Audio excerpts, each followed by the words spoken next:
Hello everyone, welcome you all in chemistry drive with Ravneet. So आज की इस video में हम पढ़ेंगे कि कार्बोनिल ग्रुप्स जो हैं वो हमें कैसे केमिकल रिएक्शंस देते हैं। सो कार्बोनिल ग्रुप की केमिकल रिएक्शंस को स्टडी करने से पहले बहुत जरूरी है कि आपको कार्बोनिल ग्रुप की नेचर के बारे में पता हो। So carbonyl group you know that it is C double bond O। तो जब हम कार्बोनिल ग्रुप की बात करते हैं, कार्बोनिल कंपाउंड्स की बात करते हैं, that means we are talking about aldehydes and ketones. अब एल्डिहाइड्स क्या होते हैं? जब कार्बोनिल ग्रुप है उसके एक साइड पे जो है आपके पास अल्काइल या कोई भी मतलब फिनाइल ग्रुप भी हो सकता है या कोई चेन हो सकती है, it may be branch, it may be linear, और एक तरफ जो है वो हाइड्रोजन एटम होता है। तो that means that is aldehydes. और कीटोन्स क्या होते हैं? जब आपके जो कार्बोनिल ग्रुप है उसके दोनों तरफ ही जो है कार्बन की चेन्स लगी हो या दोनों तरफ ही फिनाइल ग्रुप हो, तो that means that is ketones. अब नेचर में जो है आपको पता होना चाहिए कि कार्बोनिल ग्रुप को C डबल बॉन्ड O लिखते हैं, जिसमें से जो लोअर वन है दैट इज योर सिग्मा, इसको सिग्मा बॉन्ड बोलते हैं। ये है आपके पास पाई बॉन्ड है आपके पास।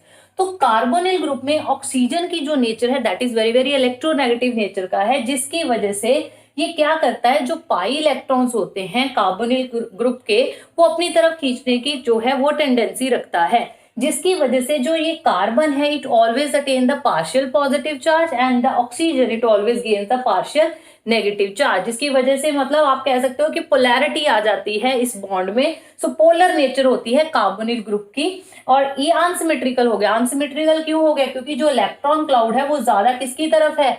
ऑक्सीजन की तरफ डिस्प्लेस है। यहाँ से जो इलेक्ट्रॉन क्लाउड है it is more displace toward the oxygen, जिसकी वजह से जो पाई इलेक्ट्रॉन क्लाउड है दैट, ठीक है, सिग्मा नहीं, हम पाई की बात करें तो पाई उसकी तरफ ज्यादा डिस्प्लेस है, जिसकी वजह से जो है ये पोलैरिटी आ गई है इस ग्रुप में। और आपको कार्बोनिल ग्रुप बनता कैसे है, ये आपस में ओवरलैपिंग कैसे करते हैं, तो आपको पता होना चाहिए कि कार्बोनिल में कार्बन जो होता है दैट इज sp2 हाइब्रिडाइज, और इसके जो दो आपके पास जैसे आपको दिख ही रहा है ये सिग्मा बॉन्ड बनाएगा। डिपेंड करता है, अगर कीटोन है तो यहाँ पे दो कार्बन हो सकते हैं, अगर एल्डिहाइड है तो एक कार्बन एक हाइड्रोजन हो सकता है। तो ये जो sp2 हाइब्रिडाइज कार्बन है ये दो सिग्मा बॉन्ड बनाता है, either with two carbon or one carbon and one hydrogen atom, and one sigma bond it will form with the neighboring oxygen atom.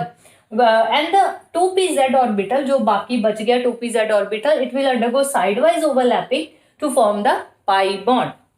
अब उसके बाद क्योंकि मैंने बताया आपको कि ये जो ओवरलैपिंग्स ये होती हैं और जो पोलैरिटी आ गई है इस ग्रुप के नेचर में, यानी कि ये पार्शियल पॉजिटिव है ये पार्शियल नेगेटिव है, इसकी वजह से हमेशा आपको एक चीज याद रखना, क्योंकि पॉजिटिव है तो इस पे हमेशा कौन अटैक करेगा? जब हम कोई अटैकिंग रिएजेंट लेंगे दैट इज न्यूक्लियोफाइल। हमेशा कोई बेस या न्यूक्लियोफाइल ही आपके कार्बोनिल कार्बन पे अटैक करता है, जबकि जो एसिड्स होते हैं और जो इलेक्ट्रोफाइल्स होंगे वो हमेशा ऑक्सीजन पे ही अटैक करेंगे because of its electronegative nature, partial negative charge. So ये आपको मतलब पता होना चाहिए before studying about the chemical reactions.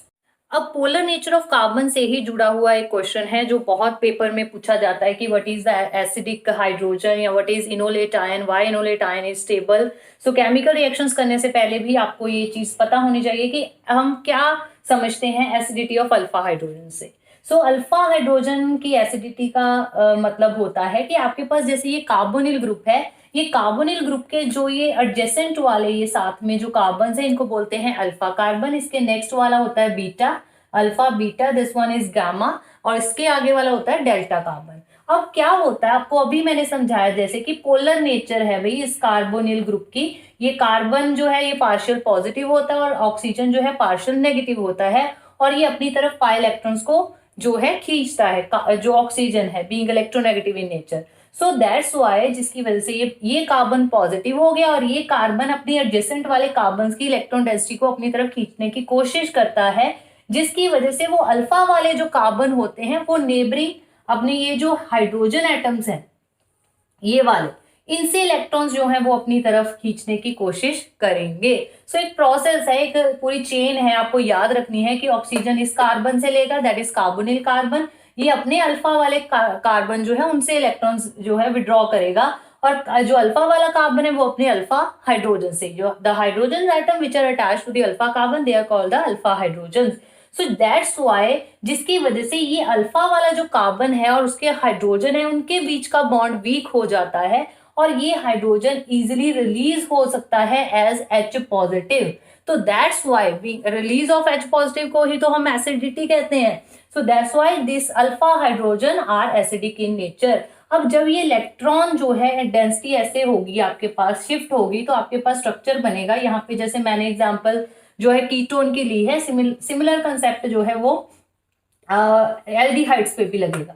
सो यहाँ पे आपके पास कुछ ये स्ट्रक्चर बन जाएगा O नेगेटिव, ठीक है, CH2CH3 मैंने कंबाइन करके लिख दिया, ठीक है, सारे कार्बन्स को। अब आप देख रहे हो यहाँ पे ये oxygen being negative in nature, तो नेगेटिव होने की वजह से ये क्या करेगा, फटाफट से ये जो H पॉजिटिव यहाँ से निकलता है इसको पिकअप कर लेता है।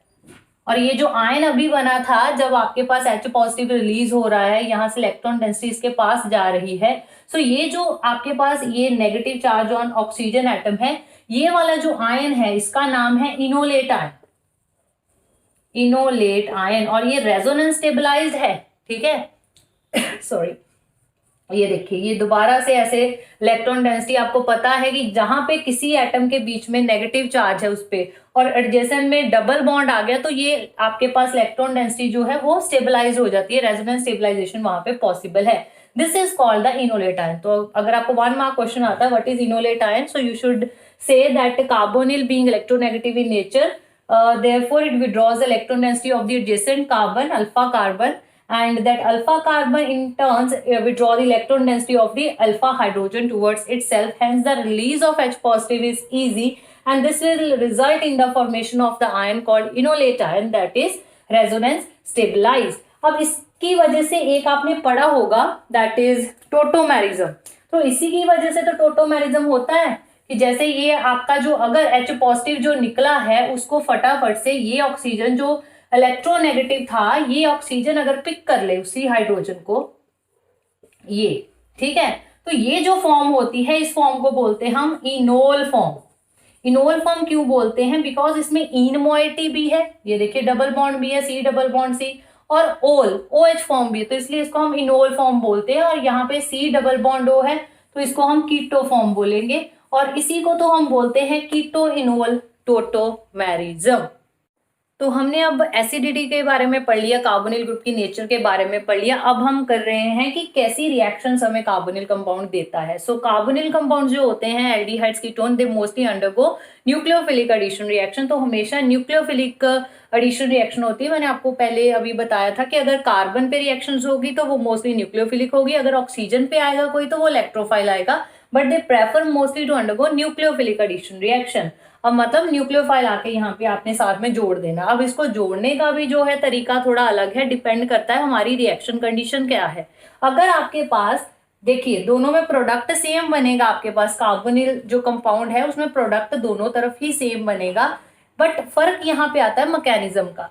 अगर तो रिएक्शन कर रहे हो आप एसिड की प्रेजेंस में, यानी कि H पॉजिटिव सल्फ्यूरिक एसिड दिया है, HCl दिया है, आपको कोई एसिडिक कंडीशन दी है, तो पहला स्टेप हमेशा जो आपने करना है अल्कोहल्स की तरह जैसे करते थे आप, कि अल्कोहल्स भी अगर हम एसिड डालते तो वहां प्रोटोनेशन हो जाती थी, प्रोटोनेटेड अल्कोहल हमारे पास बनता है। तो इसी तरह अगर आप कार्बोनिल कंपाउंड्स में भी H पॉजिटिव डाल रहे हो, एसिड डाल रहे हो, तो पहला स्टेप होगा प्रोटोनेशन। प्रोटोनेशन का मतलब जिनको नहीं पता, ऑक्सीजन अपने इलेक्ट्रॉन पेयर्स देगा जिसकी वजह से ऑक्सीजन जो है वो हाइड्रोजन एटम के साथ बॉन्ड बनाएगा and itself will gain the positive charge.